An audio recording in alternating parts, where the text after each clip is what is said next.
अहम वजह यह है कि 8 माह पहले जो पाकिस्तान था वो पाकिस्तान आज नहीं है। वो पाकिस्तान हमको नज़र नहीं आ रहा, क्योंकि महज 8 महीने में हंसता बसता मुल्क आए। तो इन अरस्तू से पहले जो था वो सादक और अमीन और पता नहीं क्या क्या खिताब उसको मिले थे।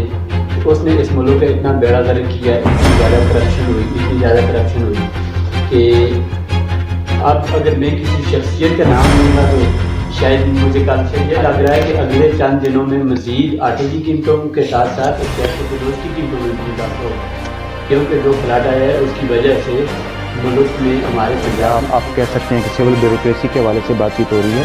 तो बिलाशुबा मैं तो ये समझता हूँ, बल्कि हर पाकिस्तानी ना समझता है, इस वक्त दुनिया में 2 मुल्क डिफ़ाल्ट हो चुके हैं, एक घाना और एक आपका श्रीलंका, और तीसरा मुल्क खुदा न खाकम बदहान तीसरा मुल्क पाकिस्तान है, जो कि इस मार्च तक मे भी कि डिफ़ाल्ट हो। एक खुशी की बात ये है कि जो हमारे खान साहब हैं उन्होंने 96 से मेहनत शुरू की है, उन्होंने लोगों में शऊर लाने की कोशिश की है और अल्हम्दुलिल्लाह जो लोगों में आ चुकी ये बात कंफर्म है। और खान साहब की 96 से लेके अभी तक की जो मेहनत है, अभी इंशाल्लाह हमारे 90%। तो चलें, एक अंदरूनी मामलात होते हैं जिसकी वजह से इस्टेब्लिशमेंट को थोड़ा सा डिसीजन लेना पड़ता है। तो नहीं, किस तरह लेना पड़ता है आप मुझे समझाएं ना। 100% मानने को बिल्कुल मानेंगे आप कि आपको पता है कि इस पाकिस्तान के पीछे दुनिया की नज़रें हैं। अगर हमारी इस्टेब्लिशमेंट, हमारी एजेंसीज़ अगर पाकिस्तान के साथ मुखलिस न होती तो इस वक्त पाकिस्तान का अपनी पाकिस्तान की आवाम को भी कहना चाहूँगा कि ये बहुत मुश्किल वक्त चल रहा है। तो इंशाल्लाह करीब ही जो इलेक्शन होंगे उसके अंदर फिर ये जो एक पूरी एक सियासत मुल्क की चल रही है, ये एक दफ़ा पार्लियामेंट के अंदर से आएगी। अक्सरियत अगर खान के पास अक्सरियत थी वो अक्सरियत साबित करता ना, ठीक है। लेकिन इकबाल साहब, मैं आपकी कतई कलामी माफ़ कर रहा हूँ। मैं देखें, मेरी बात आपने ये बात कही है ना लोटों वाली, एक चीज़ मेरी एक बात इनसे भी कर देखें, आपने बात की है ना कि आइंदा भी लोटे ही आएंगे। आइंदा लोटे नहीं आएंगे। वो लोटे क्यों थे? वो लोटे इस वजह से थे कि पहले जो हमारे ऊपर हुक्मरान मुसल्लत थे ना, उन्होंने लोगों को शऊर ही नहीं दिया हुआ था। उन्होंने सिर्फ कितने पैसे लेके आता है, ठीक है, और ये पीटीआई की हिम्मत है पिछले 10 साल। देखें मेरी बात वो नीचे से एक मेरी बात सुनिए। दो बीमारी आती है, कितने अफसर आते हैं मुझे पता है कि बिस्मिल्लाहिर्रहमानिर्रहीम। नाजरीन, मैं हूँ आपका मेज़बान डॉक्टर अमजद मलिक। नाजरीन, मुल्क की सूरत हाल मखदूश किस्म की गुजरती जा रही है कि हर इंसान इस वक्त परेशानी के वक्त में वक्त गुजार रहा है। उसकी सबसे बड़ी अहम वजह यह है कि 8 माह पहले जो पाकिस्तान था वो पाकिस्तान आज नहीं है। वो पाकिस्तान हमको नज़र नहीं आ रहा, क्योंकि महज 8 महीने में हंसता बसता मुल्क उजड़ गया है। उसकी वजह यह है कि काफ़ी अरस्तु किस्म के हुक्मरान हम पे बैठ के हैं, जिन्होंने बहुत शानदार पॉलिसियाँ दी हैं। उसकी वजह से आज हम आटे को तरस रहे हैं, आज हम सब्ज़ियात को तरस रहे हैं, आज हम ज़रूरियात ज़िंदगी के जो अशियाए खुर्दनोश हैं उनके तरस रहे हैं। गुरबत का लेवल हमारे माशरे में बढ़ चुका है नाजरीन, और इतना बढ़ता जा रहा है कि ये अफरियत किसी सूरत थमने का नाम नहीं ले रहा। तो इस ज़मन में हम साफ़ी बरादरी बैठे हुए हैं, इकबाल मुग़ल साहब बैठे हैं, शहजाद साहब बैठे हैं, तो हम इस बात पे भी डिबेट करना चाहेंगे। इकबाल साहब, ये हम किस तरफ जा रहे हैं? आटा अब सोने के रेट की तरह रोज़ाना उसका रेट लग रहा है। मलिक साहब, असल बात ये है कि देखिए, यहाँ पे जिस बंदे का कोई काम नहीं होता वो सियासत करता है, और हर बंदे की नस नस में सियासत है। हाँ, पॉलिटिक्स तो है, ठीक है। हालांकि सियासत हमारे बस का काम नहीं है, हमें सियासत की तरफ तवज्जो नहीं देनी चाहिए, हमें अपने मामलात की तरफ तवज्जो देनी चाहिए। देखें, आपने ये कहा है कि अरस्तु आए, तो इन अरस्तु से पहले जो था वो सादक और अमीन और पता नहीं क्या क्या खिताब उसको मिले थे। तो उसने इस मुल्क का इतना बेड़ा गर्क किया, इतनी ज़्यादा करप्शन हुई कि अब अगर मैं किसी शख्सियत का नाम लूँगा तो शायद मुझे कल उठा लिया जाएगा। यहाँ पे सच नहीं कह सकता बंदा कि मुल्की ज़र मुबादला आपका जितने ज़खायर हैं उससे ज़्यादा यहाँ पे शख्सियात के ज़र मुबादला हैं। तो वो बात, उन बातों में हम नहीं पढ़ते, लेकिन ये बात है कि मुझे तो खदशा ये लग रहा है कि अगले चंद दिनों में मज़ीद आटे की कीमतों के साथ साथ अशिया खुर्दनोश की कीमतों में भी इजाफा होगा, क्योंकि जो फ्लड आया है उसकी वजह से मुल्क में, हमारे पंजाब में कितनी तबाही हुई है, हमारे सिंध में कितनी तबाही हुई है। अब तो हम यहाँ पे बैठे हैं ना, तो हमें इतना एहसास नहीं है कि वहाँ पे क्या कुछ हुआ है। हमारी फसलें सारी तबाह हो गई हैं, हमारी जितने अजनास थी, जो कुछ भी था सारा कुछ तबाह हो गया है। वहाँ पे लोग 2 वक्त की रोटी को तरस रहे हैं, वो लोग जो खुद पूरे पाकिस्तान को देते थे। तो ये सूरत हाल तो आनी थी, ख्वाह किसी की हुकूमत भी होती। मैं तो आप कहते हैं मेरी नज़र में जो है, अगर मौजूदा हुकूमत ना आती तो शायद ये मुल्क आज से 6 साल 7 साल पहले 6-7 महीने पहले दिवालिया हो चुका होता, क्योंकि हालात ही इस तरह के पैदा किए गए थे। इतनी ज़्यादा इस मुल्क में करप्शन है, करप्शन पे कोई कंट्रोल नहीं कर रहा। वो सिलेक्टेड लोगों को पकड़ के अंदर कर रहे हैं, बाकी लोगों के बारे में कोई वो नहीं है। हालांकि मैं आपको दावे से ये कहता हूँ कि अगर यहाँ पे 20-25 लोगों का एहतसाब कर लिया जाए तो ये मुल्क ना सिर्फ खुशहाल होगा, बल्कि इस मुल्क की हालत ये होगी कि हम दूसरों को कर्जा देने के काबिल हो जाएंगे। मैं एक आपको छोटी सी मिसाल देता हूँ। जनरल अयूब खान के दौर का वाक़या है। मुझे उस दिन किसी ने एक क्लिप दिखाया है। उस क्लिप में PTV का प्रोग्राम था, उसमें चाइना के एक वफद पाकिस्तान आया है और उन्होंने स्टेट बैंक ऑफ पाकिस्तान के गवर्नर से मुलाकात की है और उन्होंने इस पे बड़ी खुशी का इज़हार किया है कि हमें पाकिस्तान ने कर्जा देने के लिए हामी भर ली है। ये इतने दूर की बात नहीं है, अयूब खान के दौर की इसी तरह ये बिल्कुल। उसके बाद जून से लोग कहते हैं सियासत को फलने फूलने का मौका नहीं मिलता। मैं कहता हूँ कि सियासत तस्वीर का दूसरा रुख भी हम देखते हैं ना। एक तरफ लोग कहते हैं कि ये अगर सियासतदानों को खुली छूट मिल जाए तो इससे मुल्क मज़ीद हालात बेहतर होंगे। मैं कहता हूँ उससे मुल्क के हालात ख़राब होंगे। वजह यह है कि अगर इन पे इस्टेब्लिशमेंट का डर ना हो तो ये सियासतदान इस मुल्क को खा जाए। अब दूसरी तस्वीर का दूसरा रुख देखते हैं तो इस्टेब्लिशमेंट में भी लोग ऐसे हैं कि जो नहीं माफ़ करते, जिनके हिसाब से बहुत ज़्यादा है। नहीं इकबाल साहब, आपने इकबाल साहब बड़ी अच्छी बातें की हैं और चूँकि सेंसिटिविटी तो अभी इन बातों की ख़त्म हो चुकी है, क्योंकि इस्टेब्लिशमेंट के हवाले से अगर बातचीत हो रही है या आप कह सकते हैं कि सिविल ब्यूरोक्रेसी के हवाले से बातचीत हो रही है, तो बिलाशुबा मैं तो ये समझता हूँ, बल्कि हर पाकिस्तानी अब समझता है कि 1947 के बाद हम अभी आज़ाद नहीं हुए। हमें ये हकीकत को तस्लीम कर लेना चाहिए। हम कतन आज़ाद नहीं हो सके। जोग्राफियाई लिहाज से हम आज़ाद हैं, लेकिन फ़िक्री लिहाज से हम ग़ुलाम हैं। और ये बात, इसका क्रेडिट तो ज़रूर खान साहब को जाएगा। उसकी बात यह है कि नाज़रीन, अभी जब खान साहब की हुकूमत ख़त्म हुई तो 22 अरब डॉलर स्टेट बैंक के पास मौजूद थे, और आज अगर एनालिसिस किया जाए तो 6 अरब डॉलर हमारे पास पड़े हुए हैं। ये पाकिस्तान का जेब खर्च है इस वक्त, जिसमें से 3 अरब डॉलर चाइना के हैं और 3 अरब डॉलर सऊदी अरब ने उधार रखवाए हुए हैं, और हमारे पास अभी सर्वाइव करने के लिए कुछ भी नहीं है।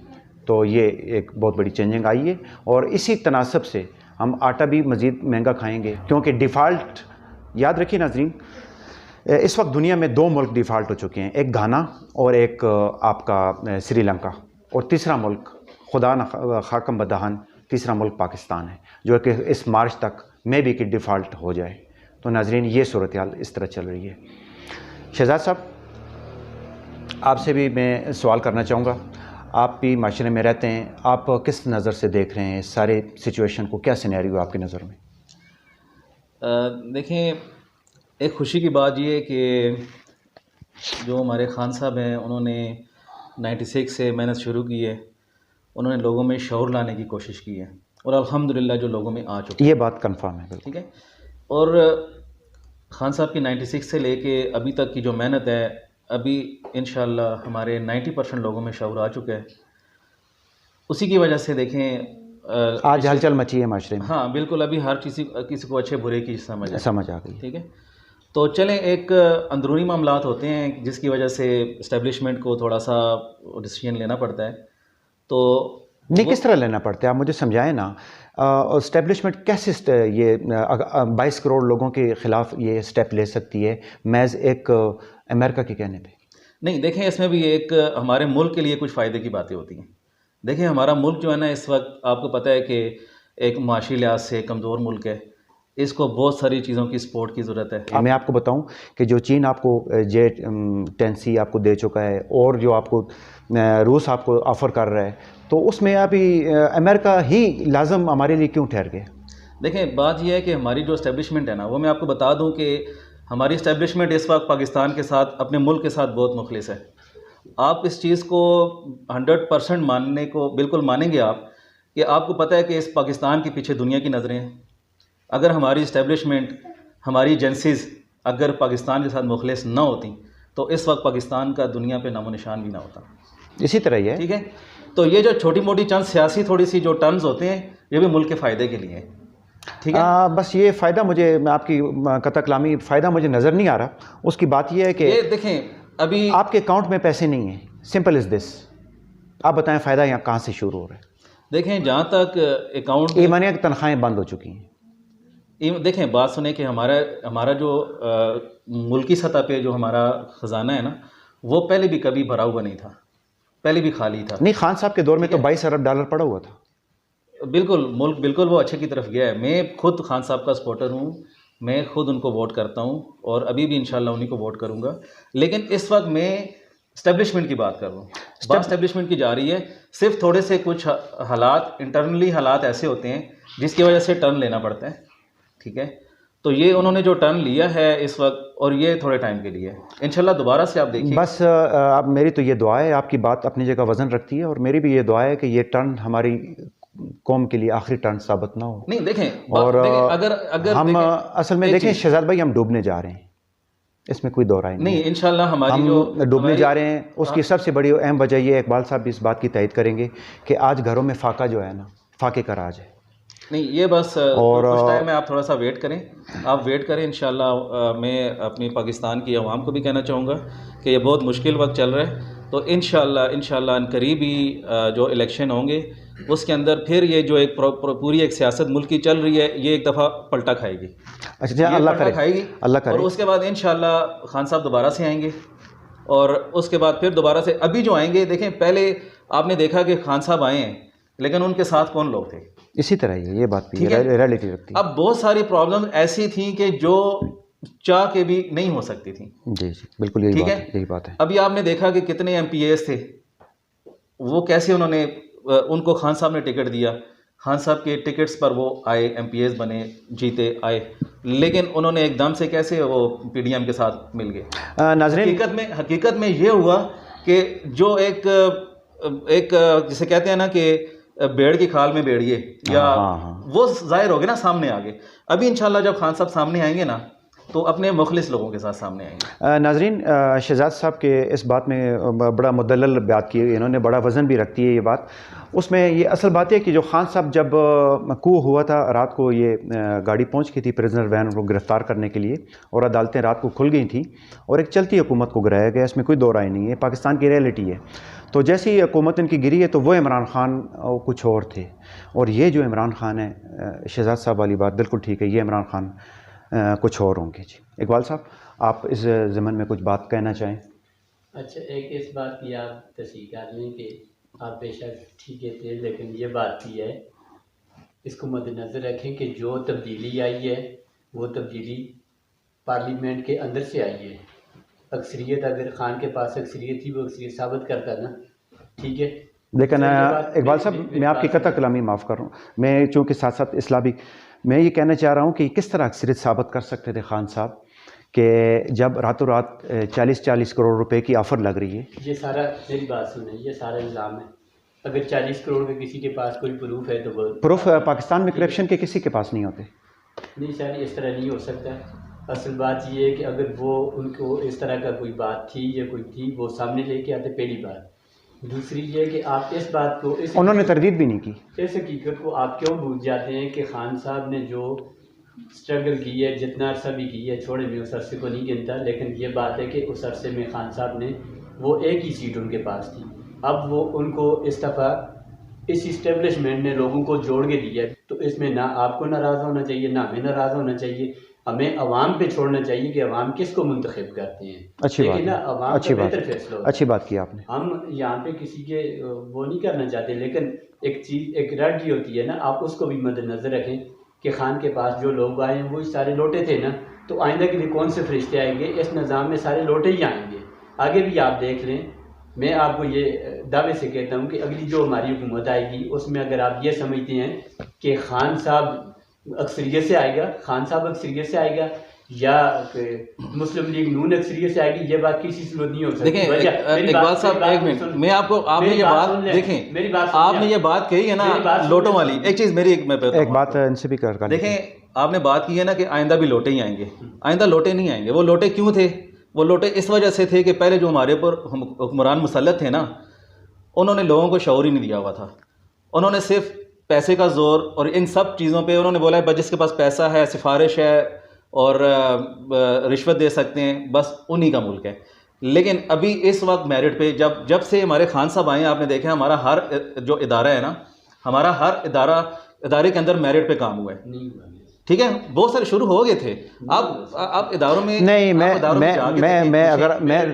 थोड़ी सी आपको सीधी सी बात बताता हूँ। आप मेरा तो सारा दिन ब्यूरोक्रेसी से वास्ता रहता है ना, मैं आपको दावे से कह सकता हूँ कौन सा अफसर कितने पैसे लेके दे के आता है, ठीक है। और ये पीटीआई की हुकूमत है पिछले 10 साल। देखिए मेरी बात सुनो, वो नीचे से एक मेरी बात सुनिए, नीचे वाली बात सुन।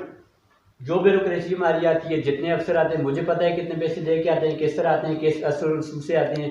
अब बाद में जो सूरत हाल बनी हुई है, मैं अगर आपको टीवी चैनल पे बैठ के ऐसी बातें नहीं बता सकता, लेकिन वो मैं आपको बताऊंगा तो आप परेशान हो जाएंगे कि ये पीटीआई की हुकूमत ने जितना बड़ा जुल्म किया है सूबे के साथ। आज लोगों को, मुलाजमीन को पे देने के लिए इनके पास पैसे नहीं है। मुझे बताएं, बिलियन ट्री हो गया, दूसरा हो गया, तीसरा हो गया। मेरी इस चीज आप अगर इस चीज को आप इस चीज को कह रहे हैं, देखें पे देने के पैसे अगर अभी इस वक्त नहीं है ना, केपीके के अंदर जो है पीटीआई की हुकूमत आ गई थी 2013 में, ऐसा ही है। तो 2013 के बाद आप जितने भी गवर्नमेंट सेक्टर उठा लें, उन सब के अंदर मुलाजमीन की सैलरीज जो है ना वो इंक्रीज़ हुई हैं, डबल हुई हैं। ठीक है, हमारा कोई भी महकमा उठा लें। और उसके बाद एक चीज़ हुआ है कि हमारे जो भी था, उनकी जो अटेंडेंस थी थंब प्रिंट पे हुई है और चेक एंड बैलेंस बहुत हो गया था। मेन चीज़ क्या है? मेन चीज़ मैं आपको बताता हूँ। हमारी सबसे पहली मेन चीज़ है कि एक हमारी एजुकेशन जो कि हमें भी अच्छी नहीं मिल सकी।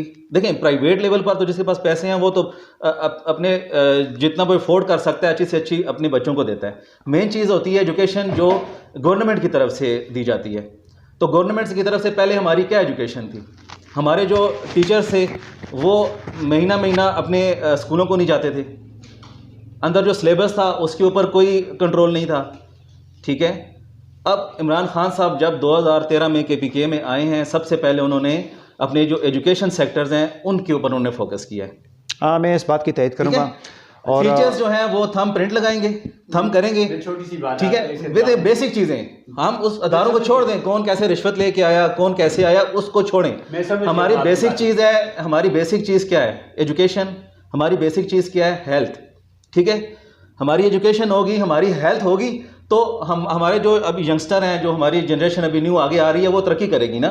हमें एजुकेशन नहीं दी जा रही थी, हमारी हेल्थ के ऊपर कोई काम नहीं किया जा रहा था। ठीक है, आप जाते थे हॉस्पिटलों में, आप जलील और ख्वार होकर रह जाते थे।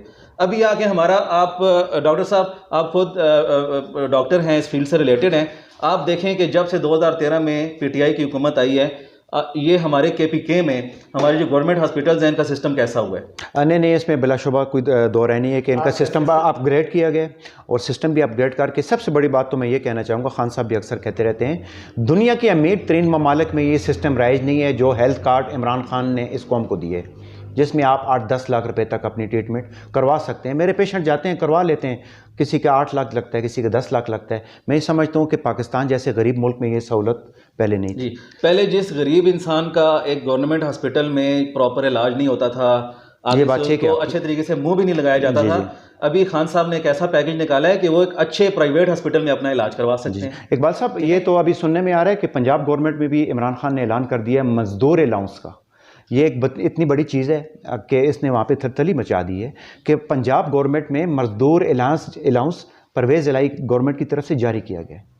तो ये कितना बड़ा बेनिफिट है। बिल्कुल जी इकबाल साहब, तो इंशाल्लाह देखें इस मुल्क में, आप कहते हैं कि महकमा तालीम में बड़ी तब्दीली आ गई है। मैं खुद टीचर रहा हूँ, ठीक है, और मुझे जितना महकमा तालीम, ये ओवरऑल बात कर रहे हैं, मेरा पूरा न्यूज़पेपर जो है वो ज़्यादातर अक्सरियत उसमें जो खबरें होती हैं वो एजुकेशन के हवाले से होती हैं, और यही वजह है कि आज तक उसका सर्कुलेशन काम नहीं हुई। मैं आपको बताता हूँ, इन्होंने हमारे ज़िला एबटाबाद में एक छोटी सी मिसाल देता हूँ। एक डिस्ट्रिक्ट एजुकेशन ऑफिसर होता था, वो पूरे ज़िले में वो इंतज़ाम करता था, सारे निज़ाम चला रहा था। इन्होंने उसके बाद डिप्टी एजुकेशन ऑफिसर भी रखा, उसके बाद असिस्टेंट एजुकेशन ऑफिसर हर तहसील की सतह पर, हर सर्कल की सतह पर रख लिए, वो उसको भी छोड़े। फिर इन्होंने सर्कल क्लस्टर सिस्टम मुतारफ़ करवाया, वो एक प्रिंसिपल हायर सेकेंडरी स्कूल का प्रिंसिपल है, उसके मतहत 3-4 स्कूल कर दिए। वो तजर्बा इनका नाकाम रहा। फिर उन्होंने इस तरह किया कि अब स्कूल लीडर इन्होंने भर्ती किए हैं, स्कूल लीडर को ये 3-4-5 स्कूल जितने भी दे रहे हैं मुख्तलिफ जगह से, अब उसमें इन्होंने बेड़ा गर्क कर दिया है। यानी हज़ारों की तादाद में इन्होंने सिर्फ अफसरान भर्ती कर लिए हैं, हज़ारों की तादाद में अफसरान भर्ती करके। तो अब एजुकेशन का मैं आपको बताऊं, पीटीआई का एक स्कूल का नाम नहीं लेता, हेडमास्टर प्रिंसिपल का नाम नहीं लेता। देखें इकबाल साहब, मेरी बात सिर्फ एक मेरी बात सुने, नाम तक नहीं लिख सकता। ये सूरत हाल है।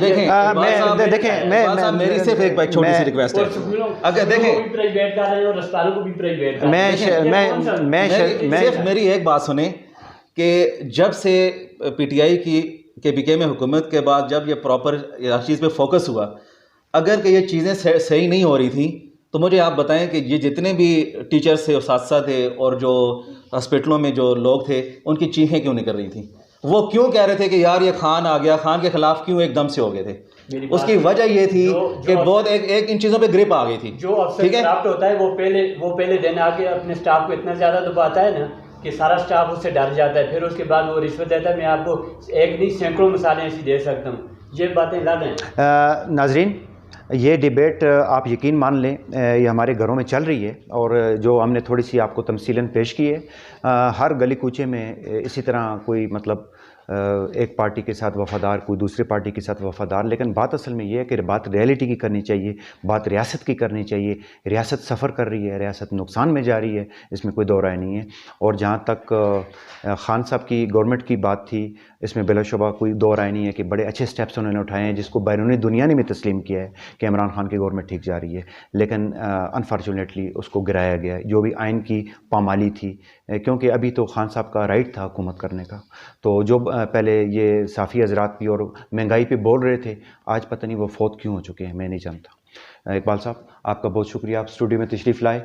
शहजाद साहब, आपने भी अच्छी बातें की हैं। बात असल में ये है कि ये सेहतमंदाना मौजू दरमियान में रहनी चाहिए, हमें अवेयरनेस आनी चाहिए, हमें इदारों का पता चलना चाहिए। यकीन माने कि इस्टेब्लिशमेंट अगर सही रास्ते पर है, सियासी क़यादत मजबूत है, पाकिस्तान को तरक्की करने से कोई भी नहीं रोक सकता। तो बस डॉक्टर साहब, एक लास्ट मैसेज मेरा जो है पाकिस्तान की आवाम के लिए ये है कि मायूस बिल्कुल नहीं होना।